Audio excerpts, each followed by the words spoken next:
Hey guys, kind of out and about today doing a little bit of research for the book I've been working on distillation.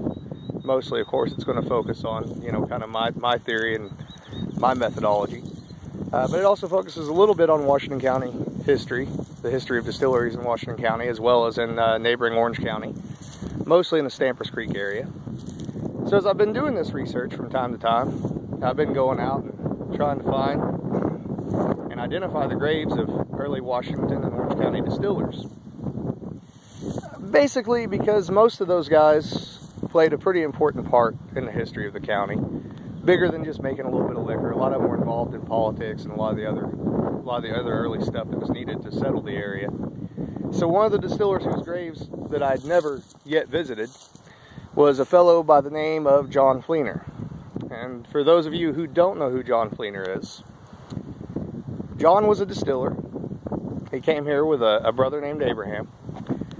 And Abraham was an early orchardist.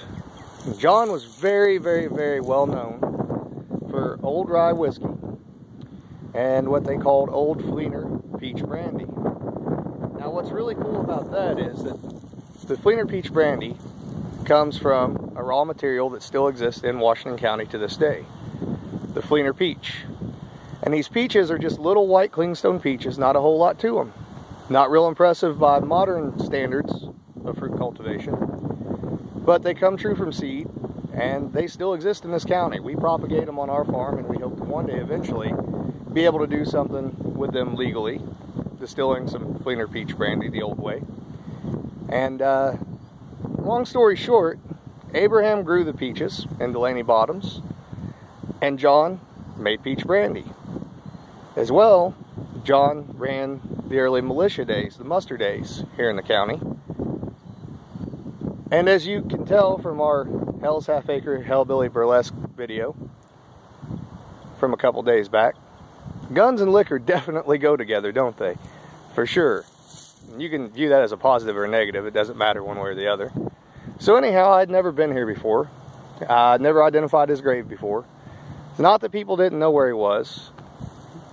It's that it's a little hard to get to and it's a little hard to find. So I'll show you a little bit of what I drove through to get here. So, and I can't tell because I got the camera flipped. You might be able to see my truck over there in the hills. I had to come across a pretty good expanse of soybean / cornfield and a creek to get here. Again, not terrible to find and well worth it. But anyhow, I thought I would show you John Fleenor's grave. Pretty important to me as far as the trade goes and as far as the history of the county goes.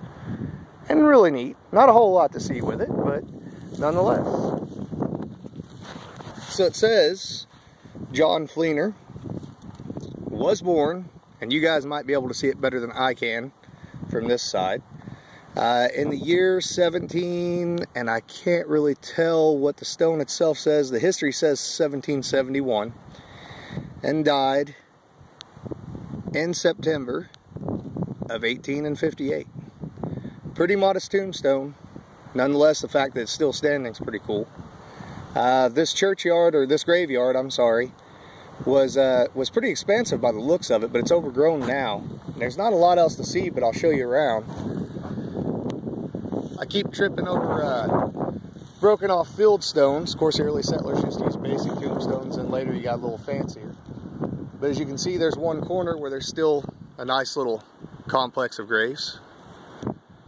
But anyhow, that's what I had going on this evening, and thought I'd share it with you. Kind of a beautiful place out here, and a neat little piece of history. Have a good one.